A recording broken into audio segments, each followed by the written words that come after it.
તો રાજકોટ શહેરમાં સતત બીજા દિવસે પણ ગંભીર અકસ્માત સર્જાયો હતો। શહેરના 150 ફૂટ રિંગ રોડ પર બેફામ કાર ચાલકે એક વ્યક્તિનો ભોગ લીધો છે।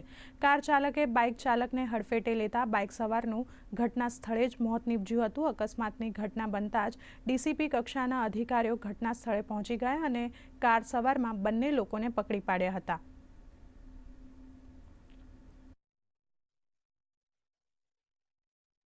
કિરીટભાઈ પોંદા કરીને એક વ્યક્તિ છે, એ પોતાનું બાઇક સીડી ડિલક્સ લઈ જતા હતા પોતાના નિવાસ સ્થાને, ત્યારે પાછળથી એક વોક્સવેગનની ટી-રોક કાર એણે આ બ્રિજ ઉપર જ કિરીટભાઈને વાહનને ટક્કર મારતા એ વાહન પરથી પડી ગયેલા અને એમનું ઘટના સ્થળ પર જ એમનું મૃત્યુ થયેલું છે।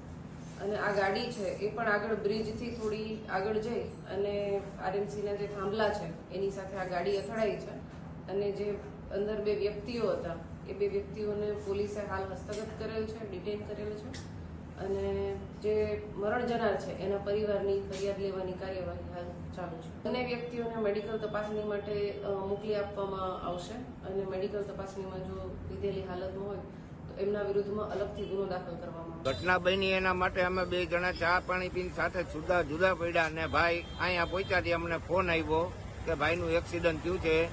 નશાની હાલતમાં બે જણા કાર ચલાવતા હતા, ભાઈને ઉડાડીને વયા ગયા છે કાર રાખીને, પોલીસના કબજામાં છે અત્યારે।